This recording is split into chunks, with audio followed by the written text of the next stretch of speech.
Hello everyone, welcome to Ayushi Renu classes. अब इस video में ग्रुप 16 को आगे स्टार्ट करते हैं। लास्ट वीडियो में हमने देख लिया था कि इस ग्रुप यानी ग्रुप 16 के एलिमेंट हाइड्रोजन के साथ किस तरीके के एलिमेंट्स बनाते हैं और उनकी स्टेबिलिटी देख ली थी। अब देखते हैं कि इस ग्रुप के एलिमेंट ऑक्सीजन के साथ किस तरह के कॉम्प्लेक्स बनाते हैं और उनका किस तरह का नेचर रहता है। ठीक है, तो अब देखते हैं ग्रुप 16 ऑक्सीजन के साथ क्या बनाता है। ऑक्सीजन की प्रतिक्रियाशीलता, ये सभी तत्व ऑक्सीजन के साथ में EO2 इन EO3 प्रकार के ऑक्साइड्स बनाते हैं। ठीक है, जैसे O3 SO2 SO3। ठीक है, O3 एंड SO2 कैसा है, गैसेस फॉर्म में मिलता है। सेलेनियम डाइऑक्साइड यानी SeO2 ठोस मिलता है। डाइऑक्साइड का अपचय गुण SO2 से TeO2 तक कम होता है। ठीक है, SO2 एक अपचायक है जबकि TeO2 क्या है, एक ऑक्सीकारक है।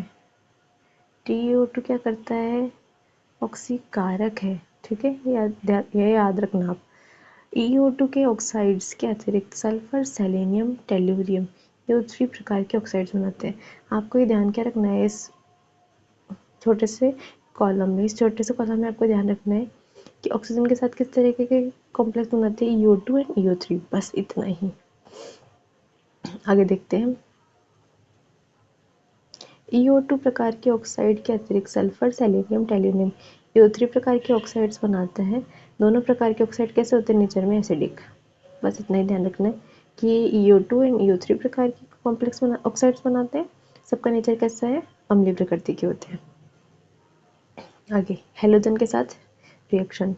ग्रुप 16 के तत्व EX3, EX4, EX2 प्रकार के अनेक हैलाइड्स बनाते हैं, जैसे कि SF2, SF4, SF6। ठीक है, समझ गए ना। ई की जगह क्या आएंगे, ग्रुप के और एलिमेंट्स आएंगे। यहाँ ई वर्ग की धातुएं हैं, एक्स एक हेलोजन है। हेलोजन के स्थायित्व के घटने का क्रम fluorine, chlorine, bromine and iodine है। ठीक है, इसका मतलब क्या है, जितने भी एलिमेंट है अधिकतर सब फ्लोरीन के साथ में ही कॉम्प्लेक्स बनाते हैं, बजाय कि आयोडीन के। यानी जितनी ज़्यादा साइज छोटी होगी बॉन्ड उतना ज़्यादा स्ट्रॉन्ग बनेगा उनके साथ में। तो फ्लोरीन के साथ में स्टेबल कॉम्प्लेक्स बनाते हैं।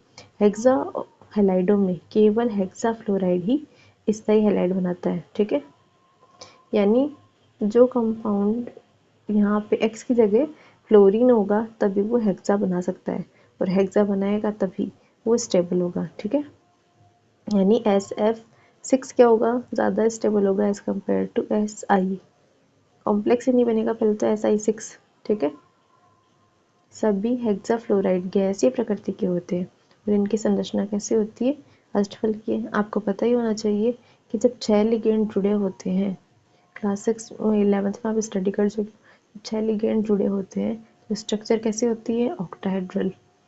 सल्फर हेक्साफ्लोराइड यानी SF6 त्रिविमीय कारणों से असामान्य रूप से स्थायी है। ठीक है, तो SF6 क्या है, स्थायी है।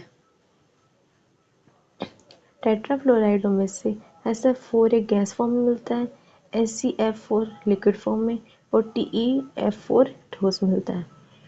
पता ही है भाई, वर्ग में ऊपर वाले एलिमेंट जब सबसे ऊपर वाले एलिमेंट क्या होते हैं, गैसेस फॉर्म में मिलते हैं, नीचे वाले क्या होते हैं, जैसे जैसे साइज बढ़ती है तो वो बॉन्ड्स एक दूसरे के पास आ जाते हैं और उसके कारण क्या होते हैं, ठोस।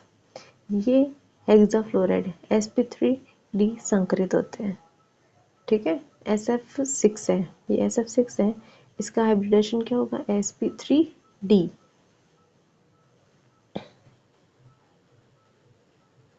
सॉरी, गलत लिख रखा है यहाँ पे। हेक्सानी टेट्राफ्लोराइड, जितने भी टेट्राफ्लोराइड है कैसे होते हैं, sp3d संकरित होते हैं। इनकी संरचना कैसे होती है, त्रिकोणीय द्विपिरामिड होती है। ठीक है, और जिसमें से इक्वेटोरियल स्थिति पर लोन पेयर होंगे और इनकी स्ट्रक्चर कैसे होती है, सीसा। ये देखो मैंने बना रखी है आपके लिए, SF4 है। ठीक है, हाइब्रिडेशन क्या है यहाँ पे, sp3d है, sp3d हाइब्रिडाइजेशन होगा यहाँ पे। और क्या दे रखा है यहाँ पे, इसकी स्ट्रक्चर कैसी है, सीसा स्ट्रक्चर है। देखते हैं आगे। ऑक्सीजन को छोड़कर सभी तत्व डाइक्लोराइड डाइब्रोमाइड बनाते हैं। यह डाइहैलाइड sp3 संकरण द्वारा बनते हैं। ठीक है, चतुष्फल की संरचना बनाते हैं, यानी S2F2 इनकी स्ट्रक्चर कैसी है, चतुष्फल के टेट्राहेड्रल है। सुपरिचित मोनोहैलाइड डाइमर के फॉर्म में मिलते हैं, यानी जैसे आपको पता है ये जो डाइमर के फॉर्म में मिलेंगे, दो मॉलिक्यूल आपस में कंबाइन मिलेंगे, ठीक है ना। और ये डाइमर कैसे बनते हैं, जैसे ये सेलेनियम क्लोराइड है Fe2Cl2, इसका जब रिडक्शन होगा असमानुपातन है, तो असमानुपातन मतलब एक ही एलिमेंट अलग अलग ऑक्सीडेशन स्टेट दर्शाएगा। जब ये टूटेगा तो यहाँ पे SeCl4 प्लस Se, यहाँ पे ऑक्सीडेशन स्टेट क्या है सेलेनियम की 0, यहाँ पे कितनी है +4, और यहाँ पे कितनी है इसकी +2, ठीक है, +2 नहीं सॉरी +1, यहाँ पे कितनी है +1। एक क्वेश्चन दे रखा है H2S H2TE की अपेक्षा कम अम्लीय है क्यों। H2S H2TE की अपेक्षा कम अम्लीय है क्यों, आपको पता ही है भाई, एल्यूमिनियम की साइज क्या होगी ज़्यादा, तो वो हाइड्रोजन से इतना स्ट्रॉन्ग बॉन्ड नहीं बना पाएगा। एक बहुत बड़ा गोला है, उसके साथ छोटा गोला जुड़ा हुआ है, तो उतना स्ट्रॉन्ग बॉन्ड नहीं होगा जितना सेम साइज वाले के साथ में होगा, ठीक है।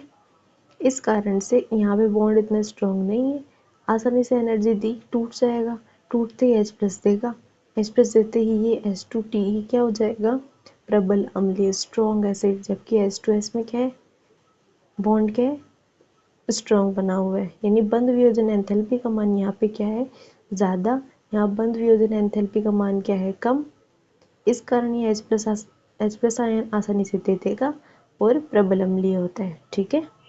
यही लिख रखा है कि वर्ग में नीचे की ओर बढ़ने पर बंध वियोजन एंथैल्पी में कमी आने के कारण अम्लीय गुणों में वृद्धि होती है।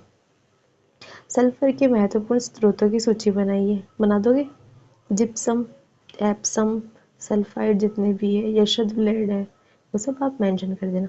वर्ग 16 के तत्वों के हाइड्राइडों के तापीय स्थायित्व के क्रम को बताओ, बता दोगे ना तापीय स्थायित्व ये रहा, क्यों है भाई ऐसा तापीय स्थायित्व, क्योंकि यहाँ पे बंध वियोजन एंथैल्पी का मान H2O में ज़्यादा है, फिर H2S में, फिर H2Se, फिर H2TE, देन H2PO में सबसे कम बंध वियोजन एंथैल्पी है। H2O एक द्रव है जबकि H2S क्या है गैस है, बता दो कि भाई H2O में क्या है, H2O में क्या मिलता है हाइड्रोजन बॉन्ड मिलता है, जबकि H2S में क्या मिलता है अपना को वॉन डर वाल बॉन्ड मिलता है। हाइड्रोजन बंध के कारण मॉलिक्यूल क्या आ जाते हैं पास पास में, और ये लिक्विड फॉर्म में मिलता है। आगे डाइऑक्सीजन,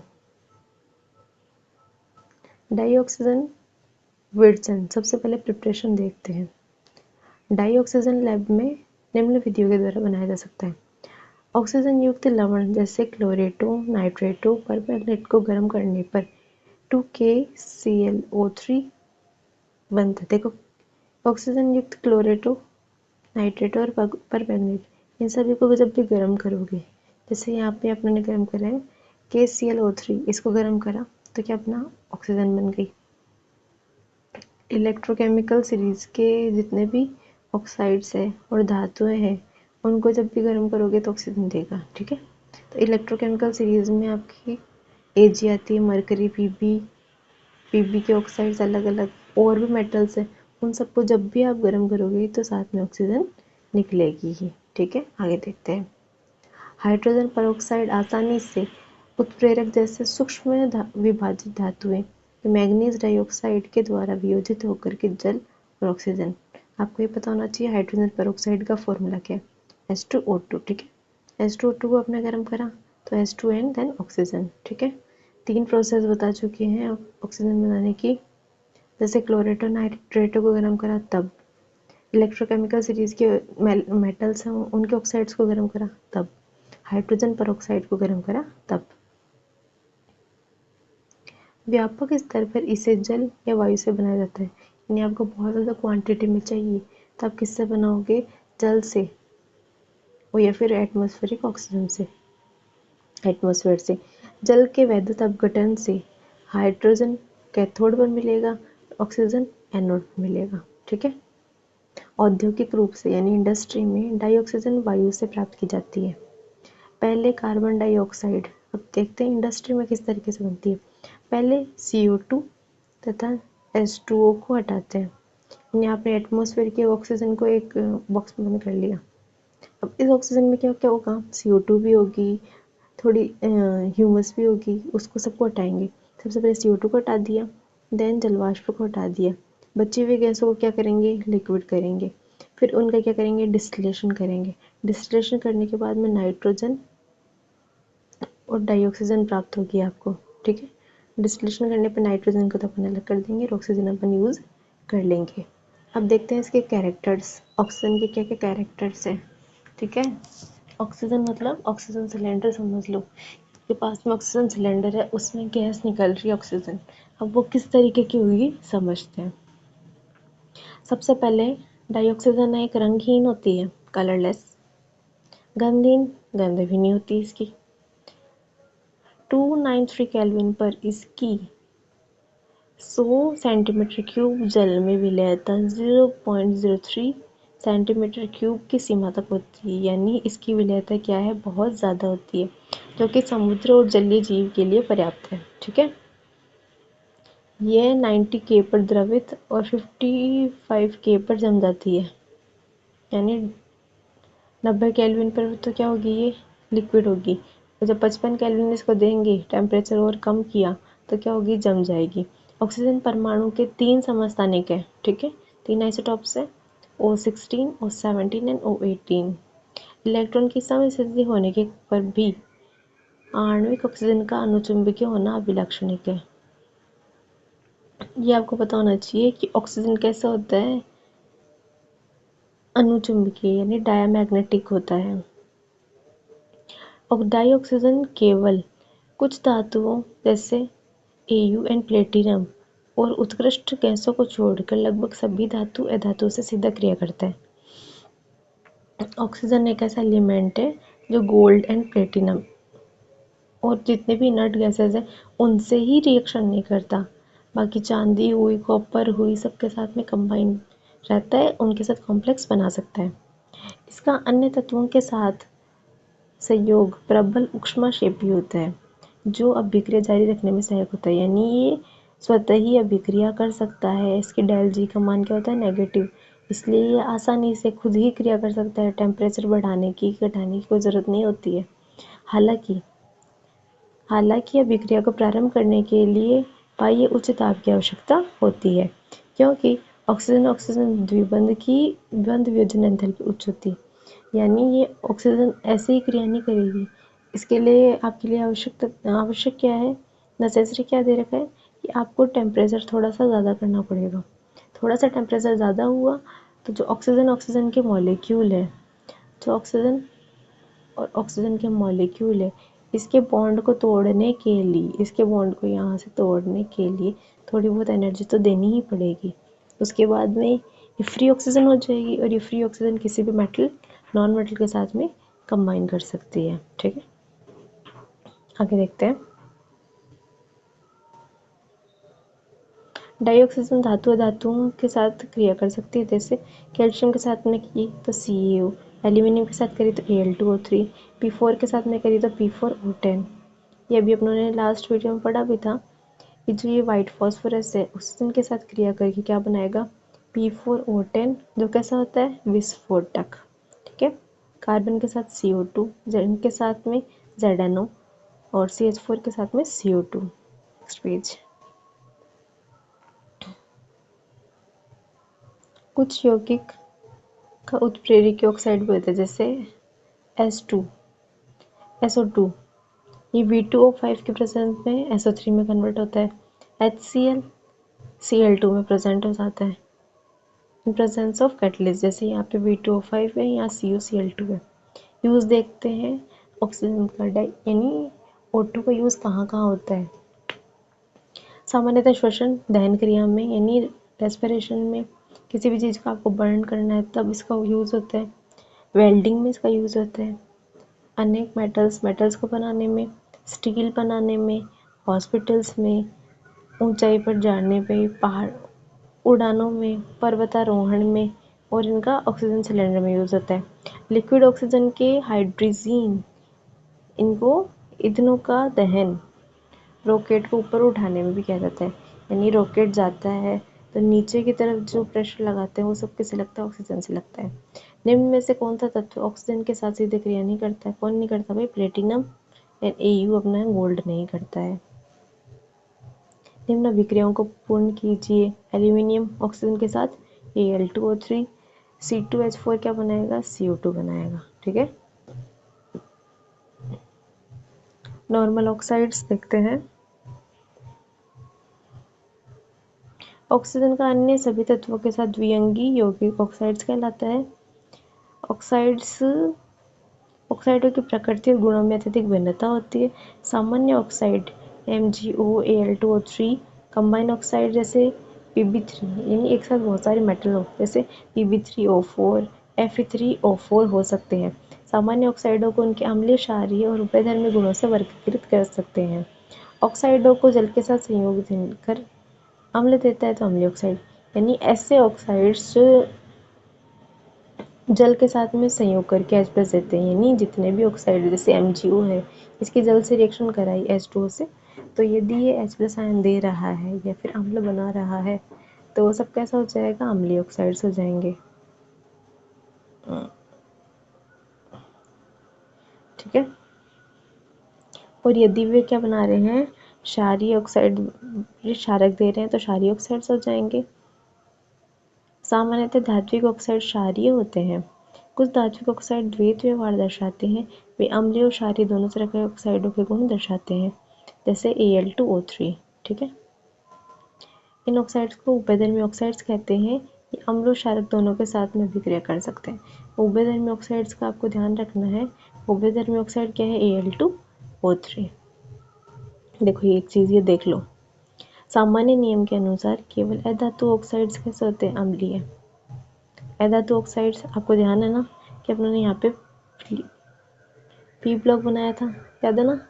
पी ब्लॉक में मैंने आपको एक चीज़ बताई थी कि ये तो है, यहाँ पे एक ट्रिक बताई थी, बेटी सीता गीता को टेनिस आता, है ना? इससे ऊपर जितने भी एलिमेंट थे सब नॉन मेटल थे और ये वाले सब कैसे थे? मेटल। ये वाले नॉन मेटल थे, ये कैसे थे? एसिडिक नेचर के। कैसे थे? एसिडिक नेचर की। फिर नीचे वाले कैसे थे? नीचे मेटल थी, मेटल कैसी होती है? बेसिक नेचर की। ठीक है, ये सामान्य नियम था। तो अब देखते हैं क्या बता रखा है। सामान्य नियम के अनुसार अधातु ऑक्साइड अम्लीय होते हैं, परंतु कुछ धातुओं के ऑक्साइड क्या होते हैं? धातु की ऑक्सीकरण अवस्था उच्च होती है तो अम्लीय होते हैं। यानी जैसे जैसे ऑक्सीडेशन स्टेट ज़्यादा होगी, नेचर में कैसा होगा? एसिडिक। जैसे ये देखो Mn2O7, यहाँ मैग्नीज किस में है? +7 में। या CrO3 क्रोमियम किस में है? +6 में। V2O5 ये किस में है? +5 में। ठीक है, ऑक्सीडेशन स्टेट मतलब ज़्यादा है, 2 नहीं है, 3 नहीं है, उससे ज़्यादा है तो अम्लीय हो गए।